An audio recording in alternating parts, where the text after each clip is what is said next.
What's good with YouTube? Y'all already know, Big Flacco from ACP, a convict's perspective. Hoping everybody's having a positive, productive day.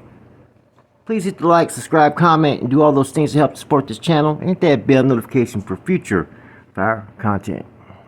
You know, there's a lot of people nowadays that never understood the Norteno struggle behind the walls, never understood what the sacrifices were. Therefore, I thought that would be an important topic because you got those that, you know what I'm saying, never walk that walk, but feel they could talk that talk. And you can't unless you've been there in the trenches, unless you've been there in the struggle, unless you've been there sacrificing. People have asked me, what is a Norteno struggle? Okay. During my time era, right, things are a little bit different in this end to all hostilities, right? So we're talking pre-end to all hostilities. A Norteno struggle was this: the daily struggle to secure, educate, and establish grounds for the betterment of its people on every facility where a Northern Norteño lived, where they planted their flag, and where they had to face oppositions and those that stood against everything that they seeked. That's what the Norteño struggle was, because no matter how established a household was, or a yard, or a prison was, there was always going to be those daily struggles that a Northerner or Norteño was going to have to face. Now, for some of us, we may no longer play an active role, right? But we were there during the trenches when it was straight ghetto, when it was hard to be a Northern Norteño and go to certain prisons and walk those yards, or even hit the shoe and be in an environment to where you may be the only homeboy in your pod. Twice in my career, which was on active yards the whole time, right? And I went back to prison 4 different times, okay? And twice I was there for like months, almost a year one time, where I was the only Northerner or Norteño that was either in that pod or on that chair. You know, I remember when you know, the inactives on the prison yard I touched down upon, when they tried to come and get at me and tell me that the Southsiders were already tripping off me because I had a Mongolian and that there's no politics there and I was going to have to cut my tail. You know, I remember the incidents of homeboys getting sent to places like Calipatria, you know, Smiley from fucking North Highlands, Cornell from 22nd and Bryan Street, coming from there to Solano with fucking straight stab wounds all over their bodies, right? In their lungs and whatnot, all because they were just from Northern California. And with all these struggles came a sacrifice from time to time. You weren't coming to prison as a Northerner back then not being ready to make a sacrifice. And if you did a prison time where you didn't have to get off or make a sacrifice, then you were lucky at that time, right? You know, because I remember moments to where I'm 6 months to the house and I had the wrong person placed basically on the yard shower with us, right? To where I had to make that sacrifice. I had to make that example, you know. Almost caught a DA referral in the process, okay? Ended up maxing out all my time, okay? I had halftime. I ended up doing all of it. I remember those times to where, you know, there wasn't that many people that were willing to partake in certain activities. So who do you think had their hand raised at all times? Me. You know what I'm saying? Doing patrols or doing fucking observation posts or whatever it may have been that I had to sacrifice my time, right? And being willing any moment to go. And that's what a Norteno struggle was on a day-to-day basis. You got people nowadays that have never been anywhere but S&Y yards, you know, on yards with chomos and all this kind of weird shit, right? That don't understand how it was because they never ever lived that life. They never had that position that they would have to make these type of fucking sacrifices, you know? So homeboys could sit there and go to a prison yard and, you know what I'm saying, have their head held high, and these are the things that had to be done. Regardless, it was business. You know, I remember being called a buster and, you know, having piss and shit thrown at me and water and fucking being told I was a buster and that they were gonna kill me and that I wasn't shit and all that shit talking. I went through fucking that for a fucking whole year one time, man. And not once did I ever respond or fucking react until given the moment to react.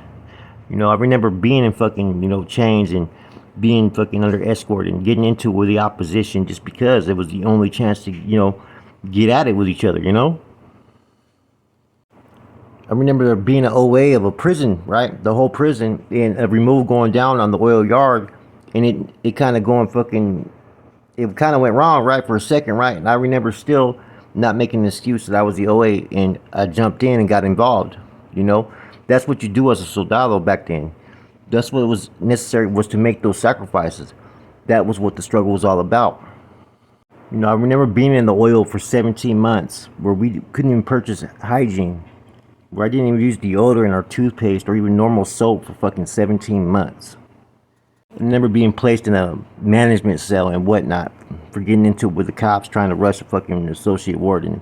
I remember the cell extractions and shit like that that we had to go through, and you know, some of the shit that the cops would do just to fucking, you know, attack, just because I was from Northern California and they felt like that we were the ones that were causing all the problems on these facilities sometimes. You know what I'm saying? It was never easy. You know, struggle and sacrifice, they kind of worked hand in hand because it was necessary. And I seen homeboys give up. I seen homeboys get to the oil and not want to struggle, and next thing you know, they're laying it down and no longer wanting the program. I remember being in battle on prison yards, right? To where fucking a lot of people would have fucking laid it down and just fucking, where the op got the best end, right? Where motherfuckers still got up and still fucking continue to fight, right? You know what I'm saying? These are the things that had to happen, you know? I remember having to partake in either do the hit or, you know what I'm saying, assist in the hit and removing someone off the yard that just couldn't be there with us. I remember being one to raise my hand when there was problems with the opposition, like to where one of them had to be targeted, that we were gonna have to go try to either take his win or just fucking hit him as a target. I remember being the first one to raise my hand. That's what sacrificing was about, and that's what the struggle was about. I remember witnessing dudes that just fell off at the wayside, right? All of a sudden their attitudes changed and they would make a mockery of everything that every active homeboy was doing at that time. You know, just because someone had either dropped out, and whether they were C, B, or Northerner, doesn't mean that they resorted to certain behaviors, certain PC behaviors. A lot of them either fell out politically or had their own reasons why they did what they did, okay? But a lot of them also made sacrifices in the process, and they never forgot where they came from.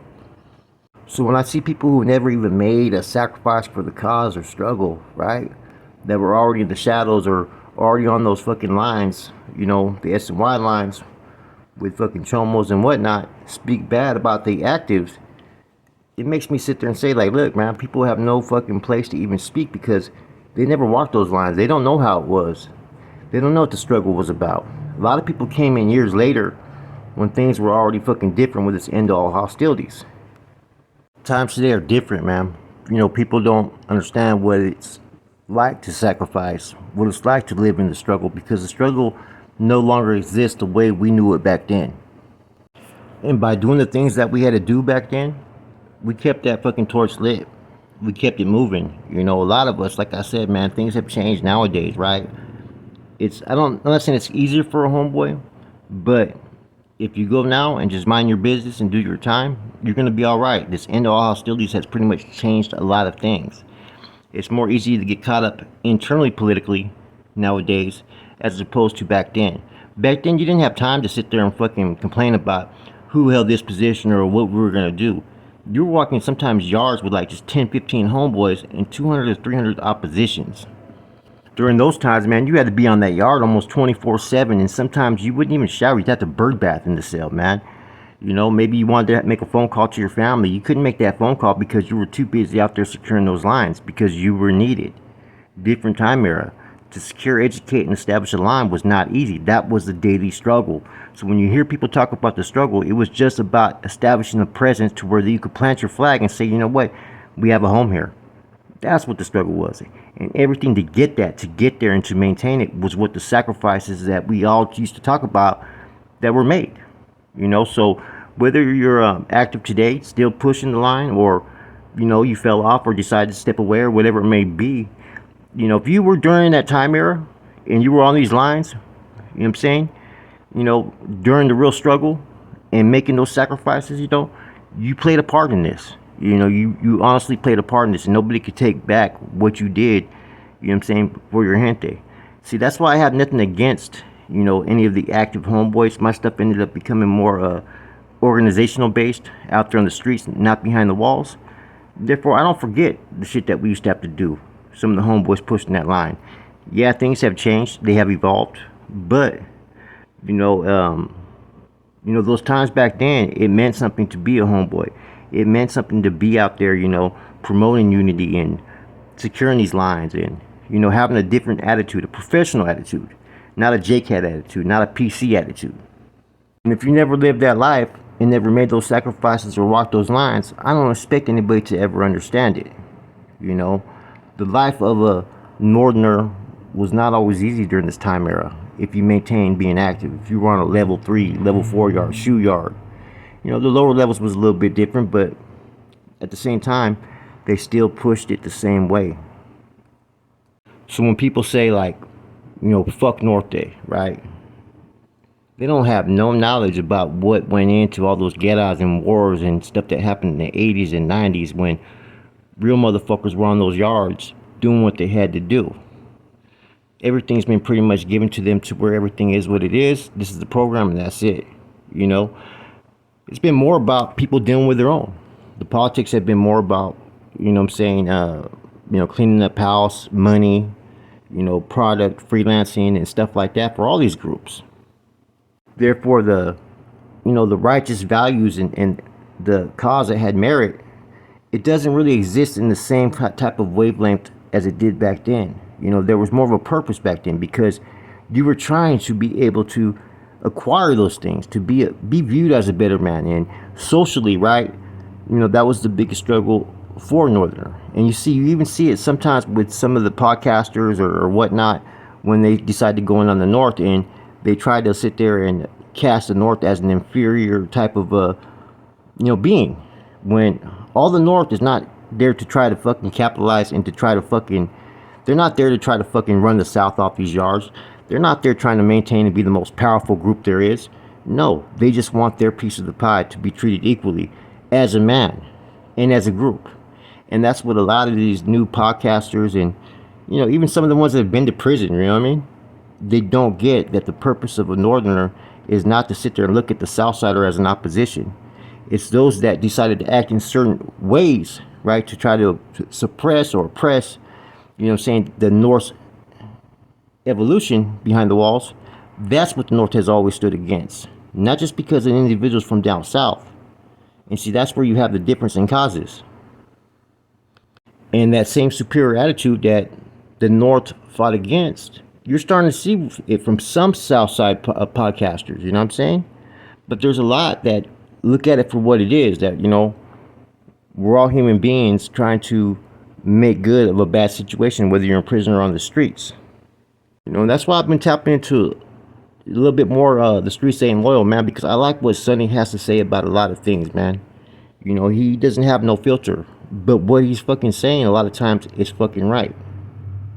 I like a lot of things that Dubs has, said as well. At times those, Dubs will favoritize and be a little bit biased towards, where he's from, and I respect it because, we're all a little bit biased for where we're from. But I think he's done a good way of maneuvering around that a little bit and not trying to make, his group look superior or feel a certain way. I think all of us do. When I'm speaking about what right now is, it's not to fucking glamorize the life. It's not to encourage anybody to go to prison. I hope you don't go to prison.